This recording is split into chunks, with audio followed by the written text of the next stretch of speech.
Eu quero, neste momento, me dirigir ao povo brasileiro para dizer algumas das matérias que penso devam ser por mim agora enfrentadas. E eu o faço, naturalmente, com muita cautela, porque, na verdade, sabem todos que há mais de um mês eu me recolhi exata e precisamente para não aparentar que eu estaria cometendo algum ato, praticando algum gesto com vistas a ocupar o lugar da senhora Presidente da República.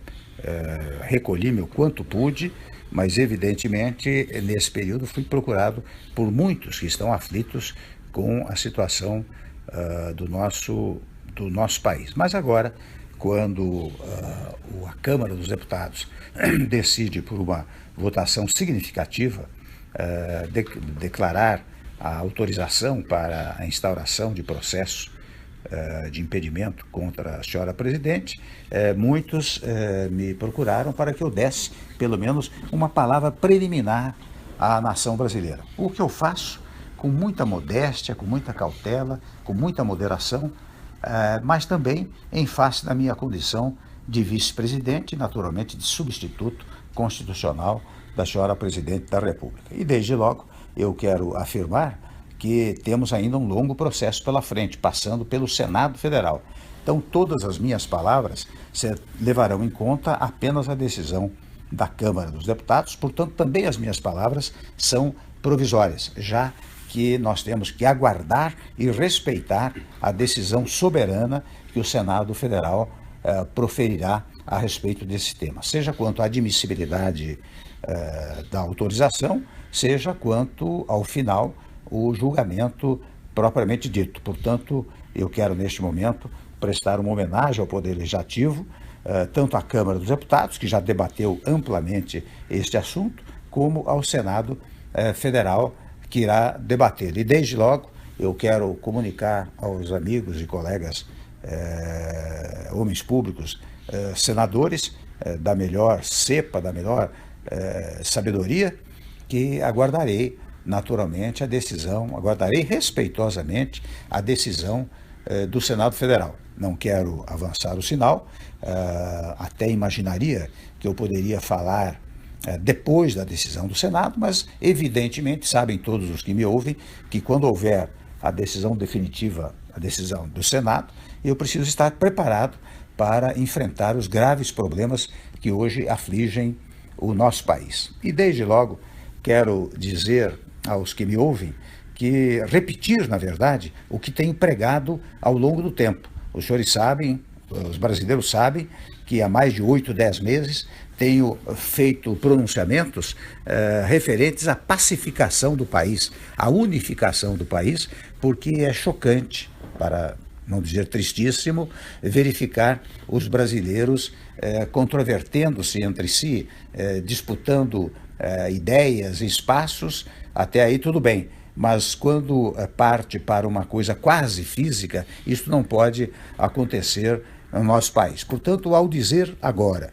que a grande missão, a partir deste momento, é a da pacificação do país, da reunificação do país, eu quero dizer que estou repetindo o que venho pregando há muito tempo como responsável por uma parcela da vida pública nacional. Devo dizer também, isto fica para aconteça o que acontecer no futuro, que é preciso um governo de salvação nacional e, portanto, de união nacional. É preciso que se reúnam todos os partidos políticos e todos os partidos políticos estejam dispostos a dar a sua colaboração para tirar o país da crise. Sem esta unidade nacional, penso que será difícil tirar o país da crise em que nos encontramos.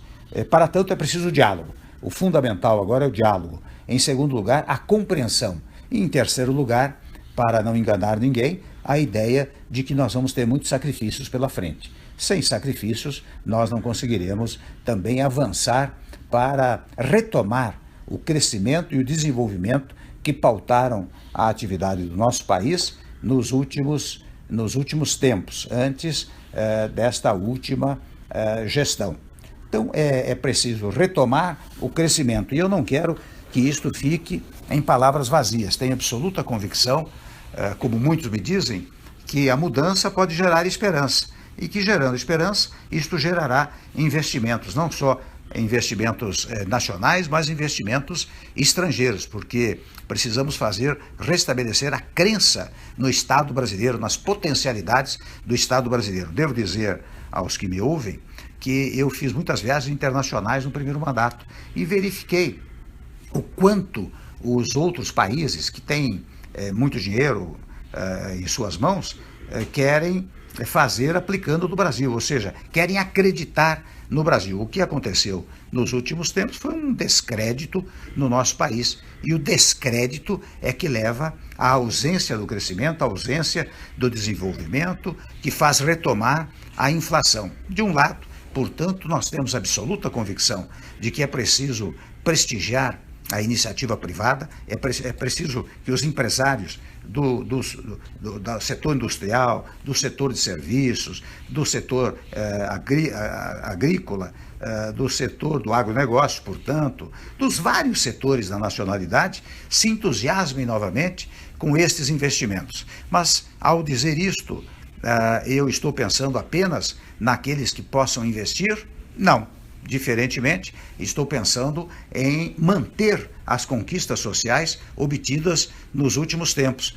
Por exemplo, o emprego é uma coisa fundamental para todos os brasileiros. Para que haja emprego, é preciso uma conjugação dos empregadores com os trabalhadores. Você só tem emprego se a indústria, o comércio, as atividades de serviços todas estiverem caminhando bem. É a partir daí que você tem emprego, e com isto você pode retomar o emprego. De outro lado, eu devo dizer também que, de fora a parte, um projeto pela empregabilidade plena, é preciso manter certas matérias sociais, porque nós todos sabemos que o Brasil ainda é um país pobre e, portanto, e eu sei que dizem que de vez em quando, que se outrem assumir, nós vamos acabar com o Bolsa Família, vamos acabar com o Pronatec, vamos acabar com o FIES. Isto é falso, é mentiroso e é fruto desta política mais rasteira que tomou conta do país. Portanto, neste particular, eu quero dizer que nós deveremos manter esses programas e até, se possível, revalorizá-los e ampliá-los.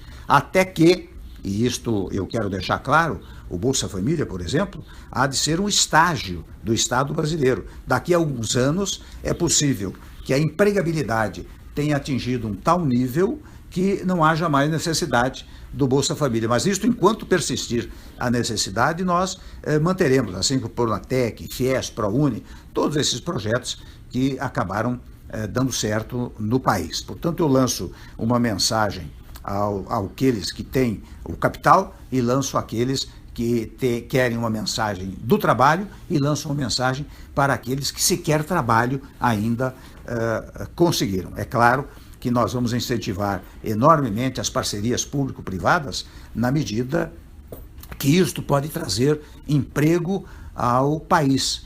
Nós temos absoluta convicção de que hoje, mais do que nunca, o Estado não pode tudo fazer. O Estado depende da atuação dos setores produtivos do país. Empregadores de um lado, trabalhadores de outro lado. Estes setores produtivos é que, aliançados, vão fazer a prosperidade do Estado brasileiro. O Estado brasileiro tem que cuidar de segurança, da saúde, da educação, enfim, de alguns temas fundamentais que não podem sair da órbita pública, mas o mais tem que ser entregue à iniciativa privada no sentido da conjugação da ação entre trabalhadores e empregadores. E neste particular, nós pretendemos fazer várias reformas que incentivem esta harmonia entre esses dois setores da produção brasileira. Tudo isto que estou a dizer significará, devo registrar, sacrifícios iniciais para o povo brasileiro, em primeiro lugar. Em segundo lugar, não quero gerar nenhuma expectativa falsa. Não pensemos que, se houver uma mudança do governo, em 3, 4 meses estará tudo resolvido. Em 3, 4 meses pode começar a ser encaminhado para resolvermos a matéria ao longo do tempo. Se houver este governo de transição, ou se não houver, fica esta sugestão que eu estou fazendo para o governo que vier a manter-se, ficam estas sugestões, que, reitero, não são sugestões por mim formuladas ou formatadas neste momento, mas que foram feitas ao longo do tempo. Há reformas que são fundamentais para um país. Nós todos sabemos, não é possível. Agora, toda e qualquer reforma não alterará os direitos já formatados, já adquiridos pelos cidadãos, mas nós temos que preparar o país do futuro. Muitas matérias até estão em tramitação no Congresso Nacional e nós queremos ter uma base parlamentar muito sólida que nos permita conversar com a classe política, mas conversar também com a sociedade. Os senhores sabem, os que assistiram às minhas palestras nos últimos tempos, que eu faço uma distinção e uma conjugação entre governo, governança e governabilidade, para dizer que o governo são os órgãos constituídos, não tem a menor dúvida, legislativo, executivo, judiciário. A governança vem exatamente pelo apoio político que o governo consegue dos partidos políticos e do Congresso Nacional. Mas é preciso mais do que isso, é preciso a governabilidade. E a governabilidade exige que haja uma aprovação popular do próprio governo. Portanto, a classe política unida com o povo levará ao crescimento do país e, portanto, ao apoio ao governo. É com estes três fatores que nós vamos lidar. É claro que não vou falar aqui sobre reformas que são fundamentais, porque isto será fruto de um desdobramento ao longo do tempo. Mas como não pensar numa reforma política? Como não pensar numa reforma tributária? E evidentemente que a reforma tributária envolve um outro tema, que é a revisão do Pacto Federativo. Porque toda vez que você pensa numa reforma tributária, você está pensando na distribuição de competências e de recursos para as entidades federativas. É preciso mais do que nunca que as entidades federativas tenham uma autonomia verdadeira, ou seja, que nós tenhamos uma federação